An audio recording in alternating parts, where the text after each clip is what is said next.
Nous allons continuer avec la situation de la philosophie, notamment la question de l'être et du devenir, comme nous l'avons dit dans les leçons précédentes, que cette étude de l'être et du devenir va traverser les 4 principales époques de l'histoire. Selon le découpage occidental de l'histoire, elle se subdivise en 4 périodes ou 4 parties.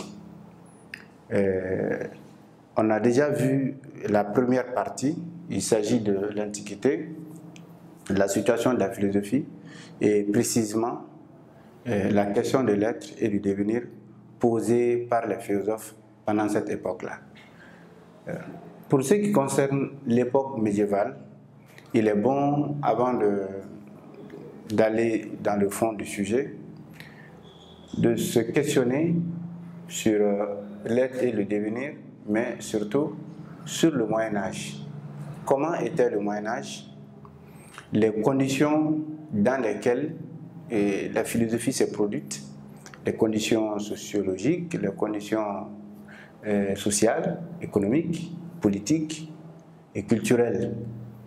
Donc il est bon de comprendre l'environnement dans lequel la philosophie a existé pendant le Moyen-Âge et plus singulièrement la question de l'être et du devenir, comment elle était posée et à quoi elle répondait.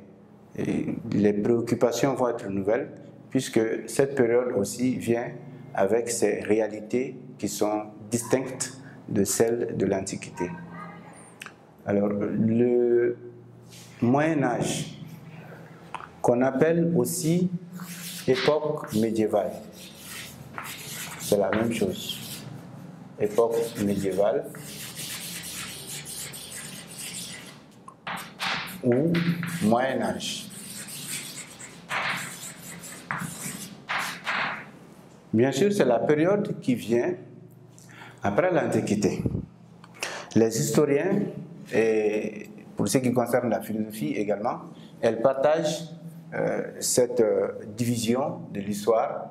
Et donc, le Moyen-Âge va de 476 après Jésus-Christ jusqu'à 1492. Ces 2 dates sont symboliques pour fixer le départ et la fin de l'époque médiévale. 476 correspond à la chute de Constantinople.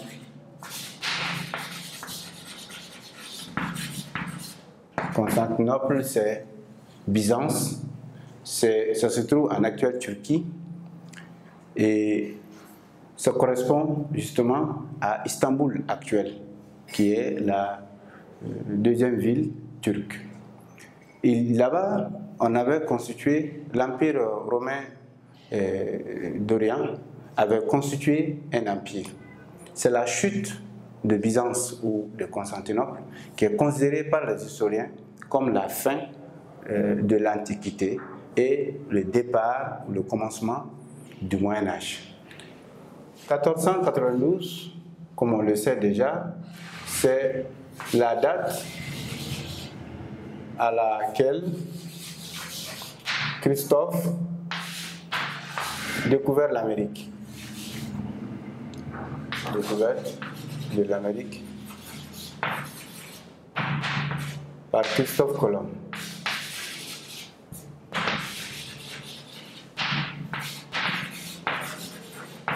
Christophe Colomb. Cette date également est très symbolique en ce sens que c'est à partir de 1492 que tout ce qui représentait les caractéristiques, les fondements, l'ossature même de l'époque médiévale vont disparaître petit à petit à partir du XVe siècle. Donc on peut remarquer que l'époque médiévale Si on prend les 3 périodes de l'histoire qui sont bouclées, qui sont achevées, à savoir l'Antiquité, le Moyen-Âge et l'époque moderne, puisque l'époque contemporaine est en cours, on ne peut pas dire quand est-ce qu'elle va prendre fin. Mais pour ce qui concerne les 3 premières périodes, le Moyen-Âge, jusqu'à preuve de contraire, reste la plus longue période puisqu'elle s'étend environ sur 10 siècles, soit 1000 ans, un peu plus de 1000 ans. Donc c'est la période la plus longue de l'histoire. Alors, cette longévité, on va dire comme ça, de cette période est due à un certain nombre de réalités sociales, économiques et politiques que cette époque a vu se constituer, notamment dans les pays européens. Parce que là, il faut préciser que nous parlons du Moyen-Âge occidental. Nous ne parlons pas du Moyen-Âge oriental ou africain. Ça, c'est d'autres réalités, c'est d'autres contenus. Puisque les auteurs du programme que nous allons étudier, les auteurs dont nous allons parler de leur approche sur l'aide et le devenir, sont des auteurs occidentaux. Donc, raison pour laquelle nous nous intéressons à l'environnement occidental de l'époque médiévale.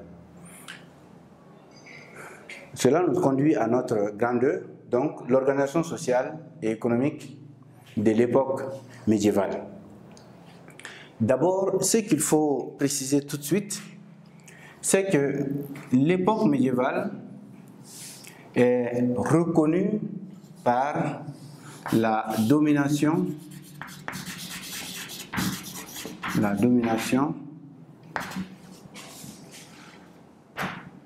de l'Église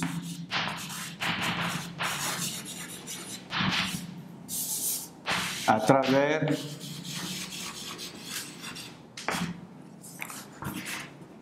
son emprise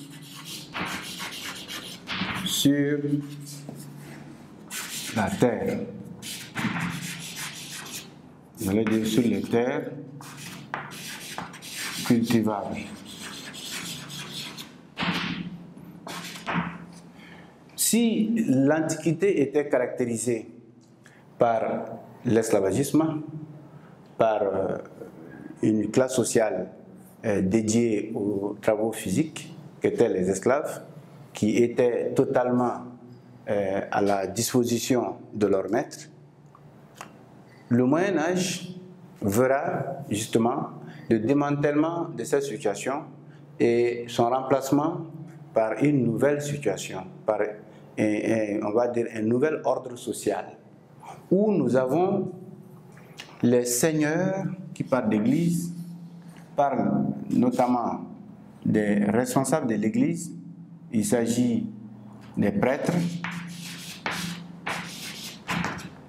On a les prêtres qui sont en connivence avec les seigneurs. Les seigneurs sont considérés comme les représentants de l'autorité temporelle, de l'autorité politique. Mais pendant le Moyen-Âge, on va constater un rapprochement, j'allais même dire une fusion entre l'autorité temporelle et l'autorité intemporelle, à savoir l'Église et les seigneurs. Donc les gouvernants et les hommes religieux vont se mettre ensemble. Et du coup, ils feront développer une pensée selon laquelle la terre revient à la religion et donc aux hommes religieux, qui en sont les propriétaires et qui par conséquent vont les louer aux agriculteurs, mais aussi vont percevoir des impôts qu'on appelle la dîme, ou en milieu musulman la zakat. Ce sont des impôts qui sont prélevés sur les récoltes et au bénéfice des prêtres et des seigneurs. Et qui fait cette activité? Qui produit? C'est les serfs. Donc, on a les serfs en bas de l'échelle. Ce sont des paysans qu'on appelait aussi vilains, ou les agriculteurs. Donc eux, ils n'étaient pas propriétaires terriens.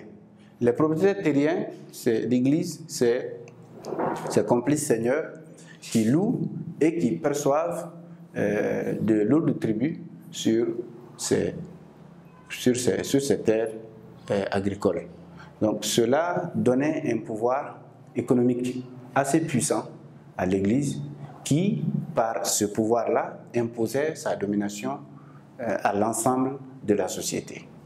Donc l'Église profitera de cette puissance pour se créer un cadre juridique qui lui est favorable, et un outil sécuritaire qui lui est favorable, et un outil politique et économique qui lui est favorable. C'est ainsi que sa prédominance sur les autres couches de la société sera incontestable et va se maintenir pendant très longtemps.